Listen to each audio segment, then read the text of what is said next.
Assalamualaikum warahmatullahi wabarakatuh. Para pemirsa sekalian, kenapa ayah bunda tidak memberikan sesuatu kepada anaknya? Karena ayah bundanya nggak tahu apa kebutuhan anaknya. Karena anaknya tidak pernah mengutarakan, tidak pernah menyampaikan, tidak pernah meminta kepada ayah bundanya, sehingga ayah bundanya nggak tahu. Bagaimana biar ayah bundanya tahu? Anaknya harus ngomong, bicara. Ayah, aku besok sekolah mau bawa ini. Ayah, saya sekolah besok harus beli itu. Ayah, besok ada kegiatan ini dan itu dan sebagainya. Sehingga ayah bundanya tahu dan bisa memenuhi hajat kebutuhan anaknya. Begitu juga, kenapa kita kok hidup sulit? Ya, kayaknya banyak hajat tapi nggak terpenuhi.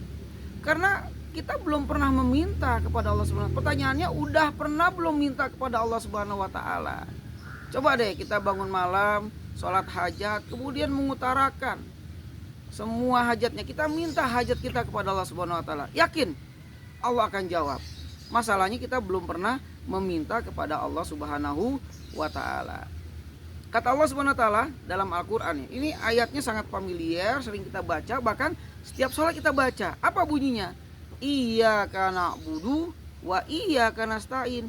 Kepadamulah ya Allah aku beribadah, dan kepadamulah ya Allah aku meminta. Nah, masalahnya udah minta belum kepada Allah Subhanahu wa taala, ya. Nah, maka yuk kita minta kepada Allah Subhanahu wa taala semua hajat kita, ya. Nah, di ayat lain Allah berkata, "Ud'uni astajib lakum." Minta kepadaku, insya Allah akan aku ijabah. Aku akan kabulkan, aku akan berikan. Begitu. Jadi kalau meminta, mintalah kepada Allah Subhanahu wa taala, jangan minta kepada manusia.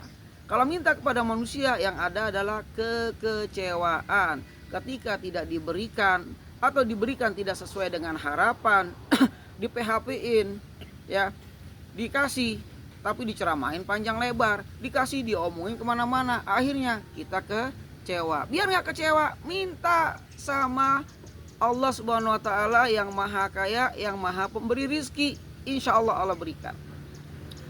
Para pemirsa sekalian, ada 4 cara Allah memberikan permintaan, mengabulkan hajat kepada hambanya, ya.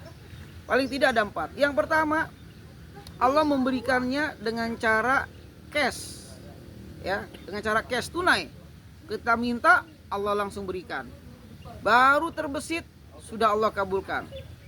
Baru aja berdoa tadi langsung Allah kabulkan. Malam baru kita sholat hajat, Allah langsung berikan, ya. Arizku min haitsu la tasib. Rezeki yang nggak diduga-duga dari mana-mana, Allah langsung ijabah. Ya, yang pertama cash. Yang kedua, Allah bayar dengan cara ditunda. Bagaimana caranya ditunda? Contoh, kita punya anak masih SD kelas 3. Ya. Ayah, beliin aku motor gede dong, motor NMAX. Mungkin nggak ayahnya berikan? Nggak mungkin. Nah, kamu masih SD kelas 3, badan kamu kecil, motor NMAX besar loh nak.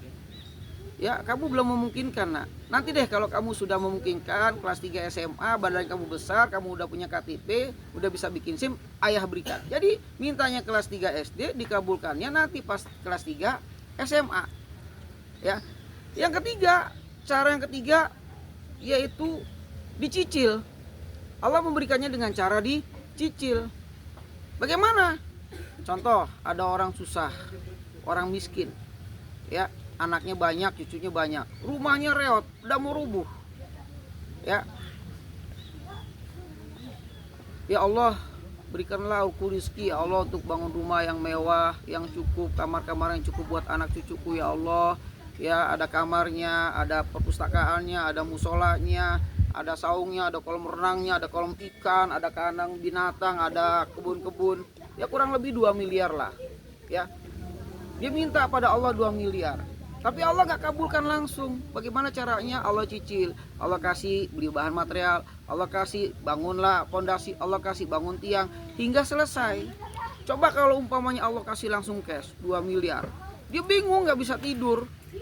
Mau tidur, mau pergi, takut ada yang ngambil duitnya. Malam dia mau tidur, takut dibobol maling. Akhirnya dia gak tidur-tidur bermalam-malam. Lama-lama sakit, ya.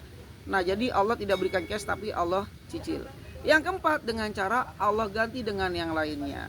Contoh nih, kita sakit, ya, butuh operasi, operasinya di luar negeri. butuh biaya 1 miliar buat transportasi, buat akomodasi, buat yang dampingin, biaya perobatan. Tapi Allah nggak berikan uang 1 miliar, Allah ganti dengan yang lain apa? Allah angkat penyakitnya dan diberikan kesembuhan yang sempurna, gitu ya. Nah, jadi cara yang pertama Allah mengijabah doa kita, permintaan kita hambanya. Yang pertama dengan cara cash, tunai. Yang kedua ditunda. Yang ketiga dicicil. Yang keempat diganti dengan yang lainnya. Oke, akhirnya assalamualaikum warahmatullahi wabarakatuh.